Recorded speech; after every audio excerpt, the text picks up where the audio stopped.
We're going to get into it. We're going to talk about the breaking news topics while you guys vote. So let's talk about this stuff. I'm going to put that 10 minutes on the clock, and then after 10 minutes, we're done with this conversation. That's it. We're starting that clock. Let's chat. Let's talk, guys. But yeah, the whole like Blake Lively thing is insane to me. It really is. It's like, she asked for like all of his phone records. I want all of your phone. And I know there's people in the chat that are still like behind her. And there's people that are definitely behind her. And I know we're exactly diving into what she said. They're going to come after people like us because we're talking bad. We're not really talking bad. We're talking the facts here. What's happening?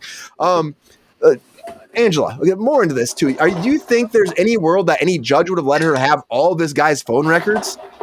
Well, no, it's not. It isn't relevant.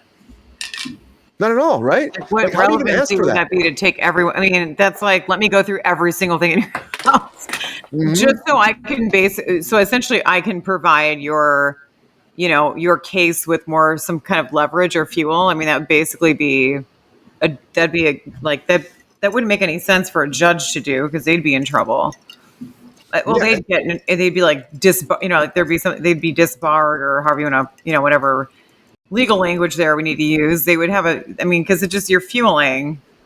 It would get thrown out. It wouldn't even attorneys wouldn't even allow that to even happen. It would be, it would get reviewed and whatever. But to me, it's crazy. Like, I don't know what, to me, it's like they're at the grasping straws situation where it's like, all right, this guy wants a full on, Baldoni wants a full on trial where it's like, of his peers or whatever. And I think he wants it done. And honestly, again, when you're the right to a fair, a speedy trial, I mean, you could do that technically if they wanted to. If the judge approves it, I mean, they could. It's to me, this is a serious waste because of people's freaking egos. Like Ryan Reynolds, Blake Lively, you guys were, she was requested to be in the movie or asked or whatever, and she was interested and wanted to do it. Just play your part, be talent, be there, be supportive of somebody who's doing something for the first time, a producer, a director, help them out. Sure. But maybe ask for, if you are doing something, ask for some credit or whatever. That's fine. I don't think there's anything wrong with that. If it's reasonable, right? But don't go around oh, my husband changed scenes and unless it was asked for, again, different story. But I think it's just crazy that, everything that's coming out now from producers that were there that didn't want to come back, that had to get paid 3 times their rate to come back. You know what I mean? It's insane to work with these people. And people don't want to work with them. Nobody's going to want to work with them anymore. If this is how they work is in tandem, it sounds like fucking hell. Sorry. It's only going to get worse, too. It's why would you want this? And the fact is, the producers, even producers saying, hey, she's difficult. What are we doing? Why are we doing this? She's like a prima donna every time she's on, all these, my husband, oh, yeah. Yeah. Everyone loves my outfit. I look so good. It's that's what she seems in all of her videos. So everyone there was really blessed to have me in their presence. So amazing. Absolutely. Yeah, I just looked so hot. And my husband, Ryan, just really took the fucking reins over. It was crazy. That's what she sounds like to me when I look at her talking. I'm like, you did good with her voice. Do you see that, Ron? You see that? I'd be okay, so anyways, I think I'm going to go talk to someone else because I really don't care that you're in this movie. It's the pirate and the bitch all over again. I mean, if you wear Louis Vuittons and you're a broke florist, I don't think that makes any fucking sense. You'd be wearing just some, I don't know. You know what I mean? The whole wardrobe thing, just everything was ridiculous. It's just, no one has clothes like that if you're opening a business and you basically have no money. Just for the wardrobe stuff. It just drove me nuts. I know people in the chat are saying that people aren't listening to this, but a lot of people have been following this, Ron. A lot of people have been following this. It's been kind of a big thing. And it keeps developing more and more. Hence why people are getting upset about this. Ron, how do you feel about that too? I know you're you want to get in there. Get in there, Ron. Get in there. I saw something this week, and it was actually a panel that they did during Gossip Girl, and everybody was up on the panel and they were asking questions, and Blake would constantly take over, and she was belittling the other. Yeah. I know. I saw that too. Oh, you did? Yeah. It was. Yeah. I was just Leighton Meester, she just went after her. Yeah, no, she's been doing it for a while. They a psychologist called it like the God, what was it? She has, is it like Queen syndrome? It's something like Oh, it's interesting. the behavior of how she like repositions people and tries to like touch them up and fix them up on the carpet. It's like it's intentional, and it's a there's a term for it. And I totally get Queen saying, he's hostile misogynist, who wants to destroy her career. I mean, there's so much. I think it's the other way around. Yeah, well, it seems like. It seems like, that she's trying to destroy him. I don't think I don't feel like he's trying to destroy her at all. I think that there was, there was a what was it, a 6-minute long recording between Blake and Baldoni, that a message that I think Ryan had heard. This is what kind of started, and I think for him, he just turned into jealous husband. Like, that goes off for anybody who's like has that complex inside of them. Doesn't matter. And he's known for that. I mean, Scarlett Johansson talks about it.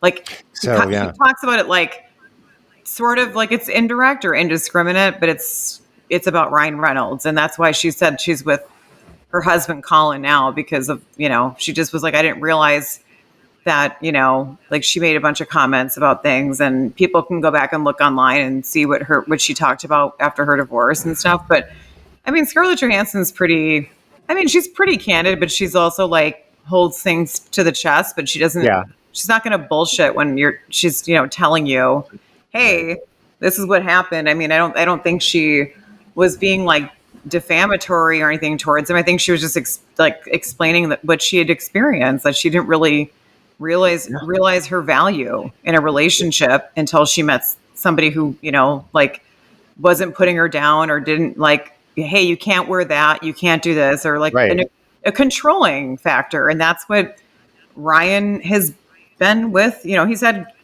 a few women in his life, Alanis Morissette, they were together for a long time. Yeah. We got 3 minutes left, guys. We got 3 minutes left, so we're almost done this. Anyway, Ryan and I have talked about how there's something missing in this. There's one thing that's missing. Something. We don't know what there is something. No idea.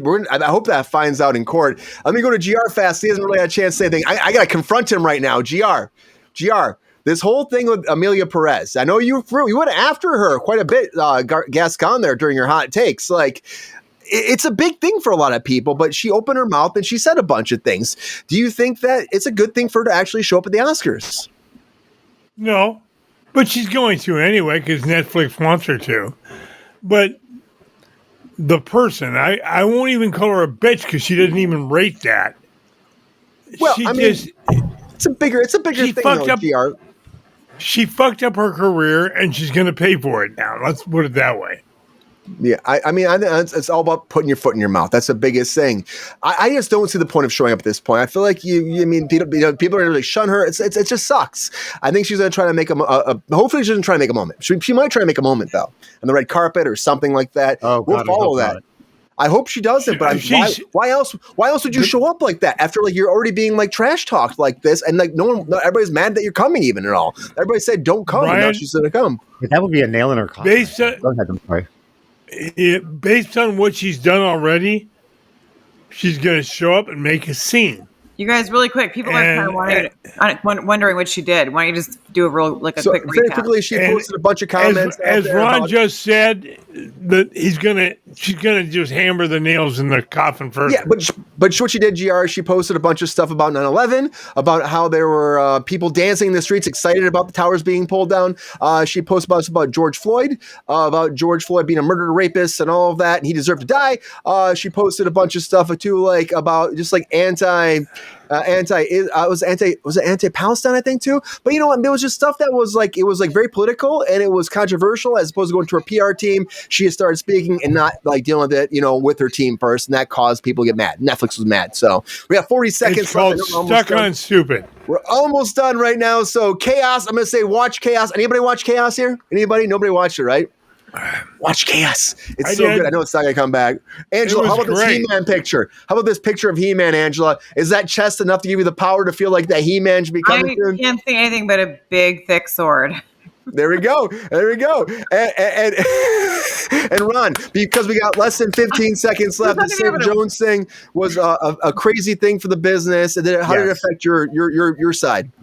We had a lot of like tributes for her on sets for like 6 months afterwards. She was always on the slate. The heck? Yeah. And it was nice. It was nice because we got to remember her every day. Yeah.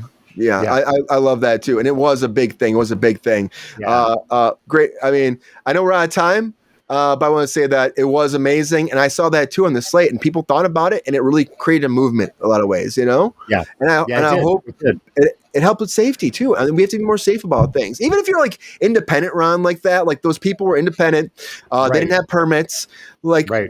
Even when you don't have that, I will say don't do that. But if you're out like that, you lock down the train tracks. Is it even their common sense somewhere? I mean, exactly. You have a PA, like at least 200 yards down each side of it with walkies, and be like, there's a train coming, and give people time in case something happens. Yeah. Like common sense shit. They didn't have, you would do that in norm. Follow the guidelines. If you did have permits, and you'd be fine, And I feel bad because, they said go back and get the camera. She wasn't in the position to say no. No, she wasn't, and so she went back, and she lost her life. That's so sad and fucked up. Mm-hmm. Stupid. She lost her life. And I know I'm gonna do 1 minute of overtime in our quick takes, because I just want to say, anybody have to say anything about Gene Hackman or Trachtenberger before we move on, because I know that's a big thing that happened this week. I'm going to start with Angela first here. Angela. Well, yeah, like I said, Michelle, like it's horrible. I mean, she doesn't even look like she's not recognizable. Like we were talking about, like, I mean, I know there were comments about, oh, maybe she's anorexic, but until the information was released about her having a liver transplant, I mean, that just changes the whole game. But yeah, I mean, I just, like every other, individual or actor or someone that passes away and at a young age, it's just tragic. And, I just I wish her, a beautiful passage over into the other world, wherever that may be. And rest in peace and be with all the angels and wherever. I don't know where we go, but I hope it's somewhere beautiful. Me too, especially Gene and his wife too. She was in her 60s, he was in his 90s. I hope they're still together someplace out there. I think Gene obviously had a beautiful life. I mean, 95 years old, and most people don't even want to live to that age, right? Because it's not even like you can have a functional, right. Your quality of life just goes down so much. I mean, it's depending on your physical health, but I just think that, I couldn't even recognize him, but nonetheless, the situation, it just seems really strange, so I'm hoping there wasn't foul play, or there wasn't something that happened, but I guess we'll have to wait and see here. But only time will tell. Ron, anything to say fast before we move on? I've kind of said everything about both of them, so somebody else can have it. GR, anything? Two great people, two great talents we lost. It's a shame. It's a big shame, but great quick takes, everybody. Yo, player, if you enjoyed this video, please like and subscribe and hit the bell to be notified when we are live. And if you are able to join our Patreon, please join. Because the Pepestar needs more snickety snacks. Because I'm hungry. Holla back. Love y'all.